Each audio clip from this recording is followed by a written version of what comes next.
Honorable Shanakian Rasamanikam, you have 8 minutes. Thank you, Honorable Deputy Speaker. අත වශයෙන්ම පොලිසිය බාර අමාත්‍යවරයාගේ කතාවෙන් පස්සේ කතා කරන්න ලැබීම ගැන මම සතුටු වෙනවා. විශේෂයෙන්ම මේ පාස්කු ප්‍රහාරය පිළිබඳව කරගෙන යන මේ පරීක්ෂණ පිළිබඳව මම ඇත්තටම ආණ්ඩුවට සුබ පතනවා. මොකද විපක්ෂයේ ඉන්න අපි മന്ത്രിවරුත් පිළිගන්න ඕනේ 2020 ආණ්ඩුවේදී අපි මේ පිළිබඳව කොච්චර මේ පාර්ලිමේන්තුවේ බෙරිහන් දීලා කෑ ගැහුවත් ඒ ආණ්ඩුවේදී මේ පිළිබඳව සාධාරණ පරීක්ෂණයක් සිදු වුණෙත් නැහැ, සිදු වෙන බව පෙනුනෙත් නැහැ. ඒක නිසා පක්ෂපාත ભેදකින් තොරව මේ අවස්ථාවේදී ආණ්ඩුව මේ පරීක්ෂණ පිළිබඳව මම අත් වශයෙන්ම ස්තුතිවන්ත වෙනවා. මොකද මේ රට තුළ සුරේෂ් සලේ වගේ පුද්ගලයෙක් අත්අඩංගුවට ගනීද ඒක වෙන්නේ නැති කාරණයක් කියලා විශ්වාසයක් තිබ්බ තැනක ඒ අත්අඩංගුව කරලා අත්අඩංගුවට අරගෙන පරීක්ෂණ කරගෙන යෑම පිළිබඳව සත්‍ය වශයෙන්ම මගේ ප්‍රසාදය පළ කරනවා. අපි මේ පරීක්ෂාවට අපගේ දෙන්න පුළුවන් උපරිම සහයෝගය පහුගිය කාලේ දීලා තියෙනවා. මින් ඉදිරියටත් ලබා දෙනවා කියන කියන්න ඕනේ. ගරු නියෝජ්‍ය කතානායකතුමනි, මේ දවස්වල මාතෘකාව තමයි මේ පාස්කුරු ප්‍රහාරය පිළිබඳව ලියපු පොත. මම ගරු ඇමතිතුමාත් ඉන්න නිසා ඇමතිතුමාගේ අවධානයට කියන්නම් යොමු කරන්නම්. 2021 22 කාලයේදී මේ වගේම පොතක් පිල්ලයන් ලිව්වා. ඒ පිල්ලයන් ලිව්වේ පොත වේට්ටයි කියන නමෙන් දෙමළෙන් ලිව්වේ. ගරු නියෝජ්‍ය කතානායකතුමනි, මේ රටේ ඉන්න ඕන පුද්ගලයෙක් දන්නවා පිල්ලයන්ට පොතක් ලියන්න පුළුවන් තත්ත්වේ මිනිස්සෙක්ද නැද්ද කියලා. ඒතර මේ පොත ලිව්වේ ගරු නියෝජ්‍ය කතානායකතුමනි, මම වගකීමෙන් කියන්නේ රොහාන් ගුණරත්න කියන පුද්ගලයා. මේ රොහාන් ගුණරත්න කියලා කියන්නේ ගරු නියෝජ්‍ය කතානායකතුමනි, ඔබතුමාලා ඕන කෙනෙක් Google කරලා බලන්න පුළුවන්. මෙතුමාගේ තියෙනවා එතුමා Professor of Security Studies at a Technological University. මම නම් දන්නේ නැහැ ගරු නියෝජ්‍ය කතානායකතුමනි Security Studies කොහොමද ටෙක්නොලොජි යුනිවර්සිටි එක උගන්වන්නේ කියලා. මේ පිළිබඳව ගරු අමතිතුමනි, ඔබතුමා ඕනනම් විශේෂ ඔබතුමාගේ යටතේ ඔබතුමා විශේෂ කමිටුවක් නැත්නම් විශේෂ පරීක්ෂණයක් කරන්න, ඒ පිල්ලයන්ට ඒ පොත ලියන්න ඒ රොහාන් ගුණරත්නයේ තොරතුරු ලබා දුන්න පුද්ගලයා මම ඔබ වෙතට යොමු කරන්නම්. එතුමාගෙන් තොරතුරු ටික අරගෙන මෙහා පොත ලියනවා, ඒක පිල්ලයන් එලි දක්වනවා. ඉතින් දැන් මේ අලුත් පොතක් ගම්මන්පිල මන්ත්‍රීතුමා ලියලා තියෙනවා කියන්නේ මම මේ පොත කියුවෙත් නැහැ, කියවන්න බලාපොරොත්තු වෙන්නෙත් නැහැ. අපිට පැහැදිලි සැකයක් තියෙනවා ඒ පොත පිළිබඳවත් මෙන්න මෙවන් පුද්ගලයා තමයි දෙන්නේ. දැන් මේකේ වැදගත්ම කාරණේ තමයි ගරු අමාත්‍යතුමනි, මේ රොහාන් ගුණරත්න කියන පුද්ගලයා මං හිතන්නේ දැන් පාස්පෝර්ට් ඔෆිස් එකේ හැපැත්තේ පොලිසිය හෙඩ් ඔෆිස් එක එතන බිල්ඩිමේ තමයි 7 වෙනි තට්ටුවට මේ පොත පිළිබඳ පිල්ලයන් ලියපු පොතේ කරුණු කාරණා ටික මෙතුමාට ලබා දෙන්න ඒ පුද්ගලයාව එතනට එක්කන් ගියේ. ත්‍රිපොලි ප්ලටූන් එකත් එක්ක සම්බන්ධ ඉස්ලාමික් සෙන්ටර් එක්ක සම්බන්ධ ඕටමාවඩි ප්‍රදේශයේ කලිල් නැමැති පුද්ගලයා. ගරු නියෝජ්‍ය කතානායකතුමනි, මීට පෙරත් අපි කියලා තියෙනවා කලිල්, පොලිස් ෆායිස්, ඒ වගේම සමඩ් කියලා පුද්ගලයෙක් 2009න් පස්සේ ඔය ඒරාවුර් ප්‍රදේශයේ බාරව හිටිය ඉස්මායිල් ඉසාක් කියන පුද්ගලයා. මේ කලිල් කියන පුද්ගලයා ගරු නියෝජ්‍ය කතානායකතුමනි 2015යි 18යි කාලය ඇතුලේ පිල්ලයන් සමග එකට සිරගත වෙලා හිටියේ. ඒකෙදී මේ කාරණේ මෙතන මම මේ කාරණා කියන්නේ ගරු අමාත්‍යතුමනි, ආණ්ඩුවේ ජනාධිපතිවරයාගේ මට්ටමින් මේ පාස්කු ප්‍රහාරය පිළිබඳව පරීක්ෂා හරියට කරන්න ඕනේ කියලා උනන්දුනත් පොලිසියේ ඉන්න සිළු දෙනාටම මම සහතික දෙන්න බලාපොරොත්තු වෙන්නේ නැහැ. අපිට පැහැදිලි සැකයක් තියෙනවා පොලිසිය ඇතුලේ ඉන්න යම් කණ්ඩායම් මෙම පරීක්ෂණ නොමග යවන්න. නැත්නම් මේ අදටත් මෙම පරීක්ෂණ වැරදි මාවතේ යවන්න අදටත් උත්සාහයක් කරනවා කියන්නේ. මොකද ගරු නියෝජ්‍ය කතානායකතුමනි, මම මීට පෙර පාර්ලිමේන්තුවේදී එක පුද්ගලයෙක්ගේ නමක් මේ විශේෂයෙන්ම මේ ඉස්මායිල් ඉසාක් කියන පුද්ගලයා පිළිබඳ පාර්ලිමේන්තුව තුළ මම සභාගත කරපු ඩොකියුමන්ට් වල තියෙනවා.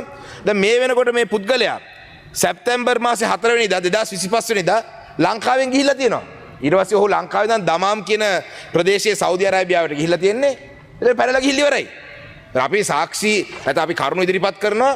මම වගකීමෙන් කියන්නේ පොලිසිය සියලු දෙනාම නෙවෙයි, සමහර නිලධාරීන්.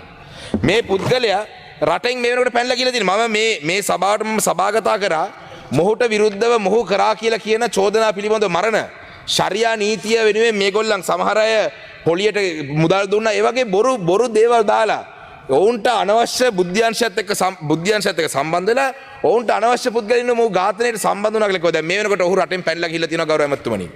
ඒ වගේම තමයි මේ කාරණාව පිළිබඳ කියනකොට තව කාරණයක් වෙනවා. මම ඔබතුමාගෙන් කතා කරනකොට කවුද නම කියලා ඇහුවේ.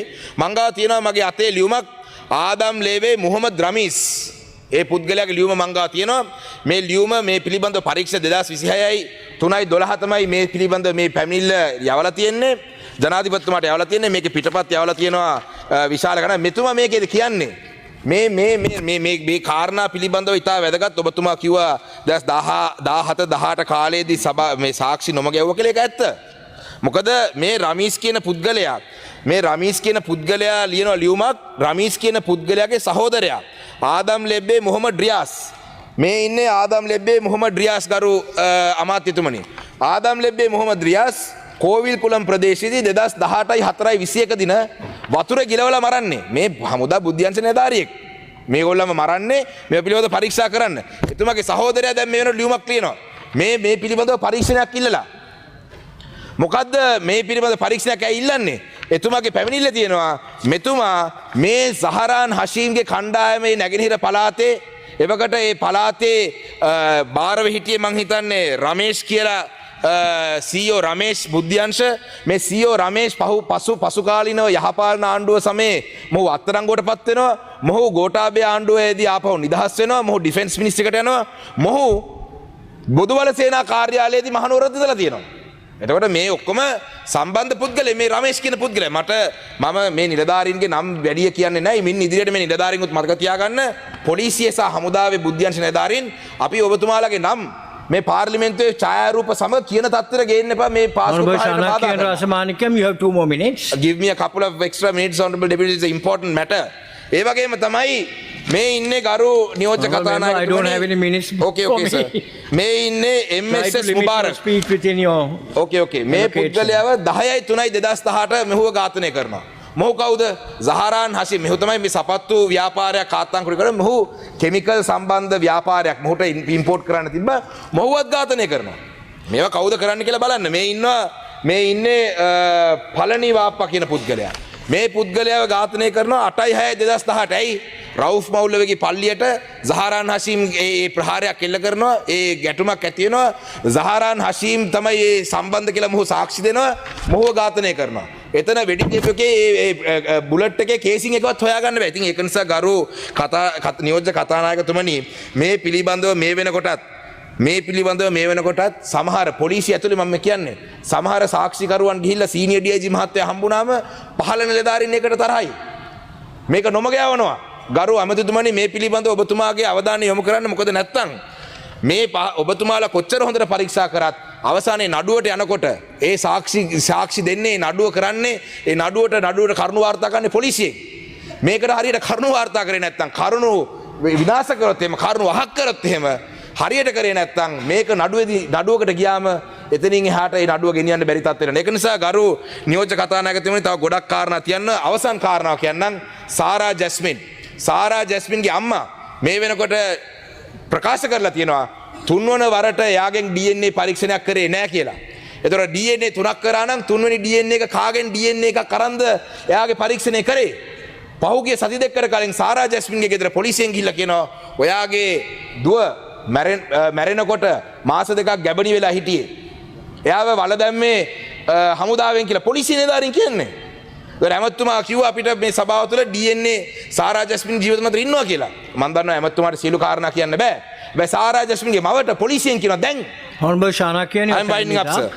සාරා ජැස්මින්ගේ අම්මට දැන් කියලා ඒක නිසා තමයි කියන්නේ පැහැදිලි සැකයක් යම් නිලධාරීන් මේක නොමග යවන්න උත්සාහ කරනවා කියලා පැහැදිලි සැකයක් තියෙනවා. අවසාන